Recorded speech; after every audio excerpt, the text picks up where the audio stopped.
What's going on today, y'all? Today we're going to be watching a video. We're going to be watching the origin story of my boy Venom.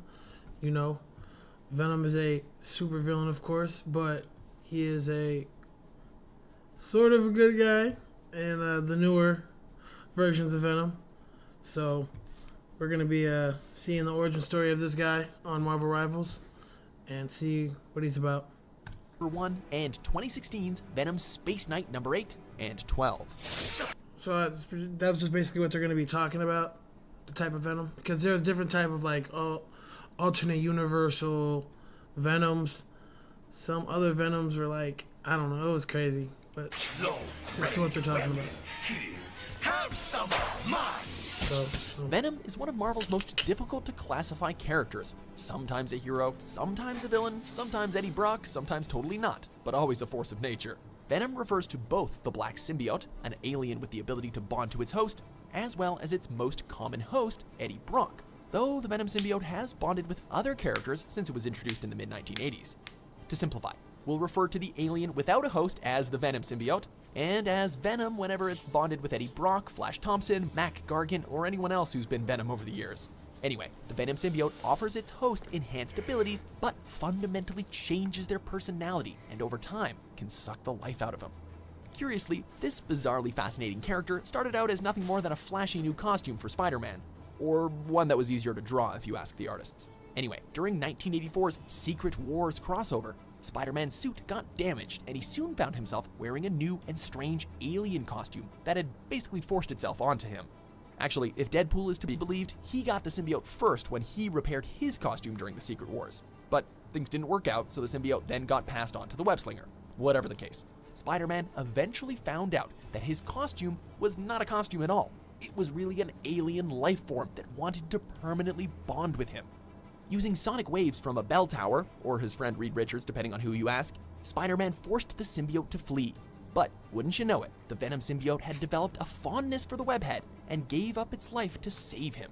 Or not, because the Venom symbiote eventually found another host, a former journalist named Eddie Brock, who coincidentally blamed Spider-Man for his fall from grace. You made me lose my job, my health, my apartment? Having been rejected by Peter, the symbiote also felt some resentment towards Spider-Man. So, when Brock and the symbiote got together, they became a killing machine hell-bent on destroying the wall crawler for good, one that also knew his deepest, darkest secrets. Eddie Brock as Venom has been a formidable foe for Spider-Man ever since. From now on, we're poison to you, Spider-Man. That's why we call ourselves Venom. The Venom symbiote took on a number of different hosts throughout the years, though, and as it did, more of its backstory emerged. For example, the Venom symbiote was just one of an entire race of symbiotes. These strange alien beings traveled the universe, seeking new life forms to bond with. When they started out, they lived on a cold and cruel world, where survival of the fittest was the rule of the land. They bonded with smaller creatures, which enabled them to protect themselves from bigger predators. In their own way, these symbiotes were protectors, giving weaker creatures the means to also survive. Yet, throughout the centuries, many of this strange race seemed to have lost sight of that noble goal. They were essentially born without their emotions and became addicted to the feelings of their hosts. So, rather than helping them become stronger, they took to feeding on their hosts until they died, and then moving on to the next victim. The Venom symbiote, in fact, was rejected by its race and banished to Battleworld, which was, yes, if you've been paying attention, where Spider-Man first found it, because it wanted to permanently bond with its host instead of sucking it dry and moving on. You know, kind of like a ladies' man who's ready to finally settle down and give up his womanizing ways. Anyway, where were we? When it bonded with Eddie Brock to form Venom and then attacked Spider-Man, the symbiote saw this as heroic, as it was simply helping its host defeat that which tormented it. Readers eventually learned that the Venom symbiote's first host had been an evil being who destroyed his entire world and everyone on it. After that, it tried to be a force for good, despite being influenced by the rage and destructive nature of its first host. When Flash Thompson became Venom, he was able to help the symbiote cleanse itself from the destructive influence of the previous hosts. Spidey! The Venom's back, Spidey!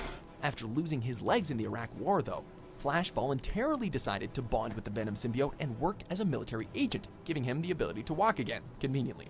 Though he can only stay bonded with the symbiote for about 48 hours before it starts to form a permanent bond. Flash Thompson as Venom is a force for good in the universe, and puts those symbiote superpowers to use as Agent Venom. Always wanted to be the hero. Now, I've booked the part. Venom has become an important part of the Marvel Universe, and has been Sure featured in other has. media outside of the comics, with some portrayal being better than others. Venom will star in his own film when Tom Hardy brings him back to the big screen in 2018. And no, we do not talk about Spider-Man 3. The end. How's that sound, Tiger? Check out these other great clips from Watch Mojo. Yeah, don't talk about Spider-Man 3 because that was some straight bullshit. Spider-Man 3 was straight bullshit. They was fucking with Spider-Man all fucking movie, nigga. Teamed up with fucking Sandman, teamed up with all types of people just to take out Spider-Man. Until that nigga Harry came through, bro. Saved the day on that nigga, bro. Even though Harry died, that nigga died for a good cause, bro. That's why Spider-Man lived to see the day, bro. And we call that nigga your friendly neighborhood Spider-Man. With that being said, y'all have a great night, because I know I will. And I'm going to catch y'all another time. Peace.